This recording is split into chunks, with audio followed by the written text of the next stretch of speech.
সুপ্রিয় শিক্ষার্থীবৃন্দ, সবাইকে শুভেচ্ছা। এইচএসসি ভূগোল প্রথম পত্র সৃজনশীল সকল প্রশ্নের উত্তর পঞ্চম অধ্যায় জলবায়ুর উপাদান ও নিয়ামক। আজকে আমার এই অধ্যায়ের আলোচ্য বিষয় ঘনীভবন, কনডেনসেশন। এই অধ্যায়ের আজকে আমার 38তম ক্লাস। নিচে আমার একটা ছবি এবং নাম লেখা আছে। এটা আমার ইউটিউব চ্যানেলটা সাবস্ক্রাইব করার আহ্বান জানিয়ে আমি ক্লাসটা শুরু করতে যাচ্ছি। আজকে আমি আলোচনা করব কনডেনসেশন বা ঘনীভবন সম্পর্কে। সংজ্ঞাটা যদি আমরা প্রথমে আসি, আর্দ্র বায়ুর উষ্ণতা যখন শিশির অঙ্কের নিচে নেমে যায় তখন অতিরিক্ত জলীয় বাষ্প ঘনীভূত হয়ে জলকণায় পরিণত হয়। এভাবে বাষ্প থেকে জলকণায় রূপান্তরের প্রক্রিয়াকে ঘনীভবন বা কনডেনসেশন বলা হয়। কি বলা হলো? আর্দ্রতা বায়ু বায়ুর উষ্ণতা আর্দ্র বায়ুর উষ্ণতা তাপমাত্রা যখন শিশিরাঙ্কের নিচে নেমে যায়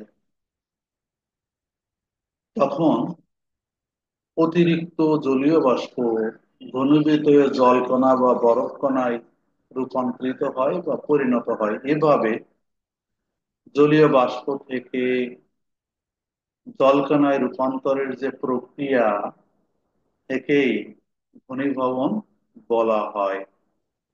এই যে সমুদ্র দেখছি, এই ইভাপোরেশন, বাষ্পীভবন, জলীয় বাষ্প সূর্যের তাপে হচ্ছে। উপরে যে যখন তাপমাত্রা কমে যাচ্ছে, তাপমাত্রা যখন শিশিরাঙ্কের নিচে চলে আসছে, তখন এগুলো আরো জলকণায় পরিণত হচ্ছে। এই যে জলকণায় পরিণত হওয়া পর্যন্ত এই যে প্রক্রিয়া, এই প্রক্রিয়াকেই বলা হয় কনডেনসেশন বা ঘনীভবন। তাহলে চমৎকার একটা সংজ্ঞা আমরা পেলাম। আরো একটা সংজ্ঞা আসি।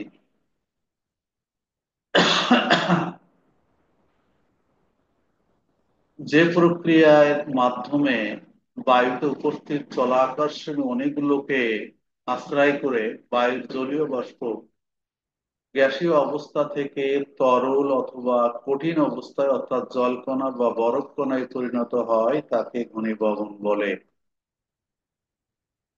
এটা একটা প্রক্রিয়া, যে প্রক্রিয়ার মাধ্যমে জলাকাশী অণুগুলোকে, যেমন ধূলিকণা, বিভিন্ন অণুকণা বায়ুমণ্ডলে ভাসমান, তাকে আশ্রয় করে যখন তাপমাত্রা কমে যায় তখন হিমাঙ্কের নিচে, বা হিমাঙ্কের না বলছি, যখন শিশিরাঙ্কের নিচে নেমে আসে তাপমাত্রা, তখন এটা আরো জমাটবদ্ধ থাকে এবং জলকণায় পরিণত হয় অথবা বরফ কণায় পরিণত হয়। এই যে প্রক্রিয়া, থেকেই আমরা কনডেনসেশন বা ঘনীভবন বলছি। যাই হোক, ঘনীভবন সংগঠিত হতে হলে কয়েকটি পদ্ধতি দরকার, যেগুলো আমি আগেই এর ভিতরে আলোচনা করা হয়ে গেছে। দেখো, তারপরে একটু পর্যায়ক্রমে যদি আমরা আলোচনায় আসি, পদ্ধতিটা গুলো কেমন। সূর্যের তাপে সমুদ্র, নদী, পুকুরের জল উত্তপ্ত হয়ে জলীয় বাষ্পে পরিণত হয়ে বায়ুতে মেশে।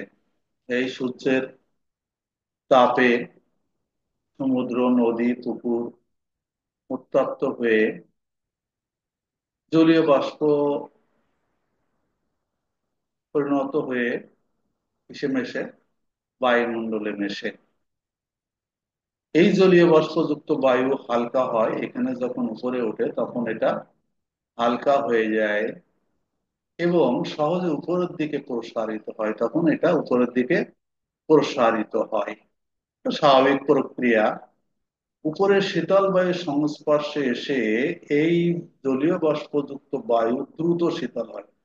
এই জলীয় বাষ্পপূর্ণ বায়ু যখন উপরে এসে তাপমাত্রা কম হয়, তখন দ্রুত এটা শীতলতা লাভ করে।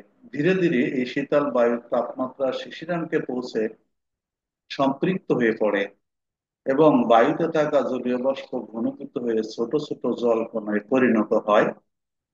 এইভাবে এই পদ্ধতিতে সাধারণত এখানে এক দুই তিন চারটা পদ্ধতি, আমি এখন বলছি চারটা পর্যায়ক্রমিক প্রক্রিয়ায় মাধ্যমে এই ঘনীভবন সংগঠিত হয়।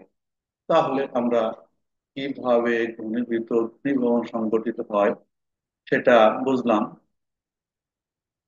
আরো আরো একটু যদি আলোচনায় আসি, তাহলে আমরা এখানে বলতে পারবো বায়ু যখন জলীয় বাষ্প দ্বারা সম্পৃক্ত হয় তখন ওই বায়ু জলীয় বাষ্প ধারণ করতে পারে না, তখন তাপমাত্রা কমতে থাকে, জলীয় বাষ্প পানি কণায় পরিণত হয়।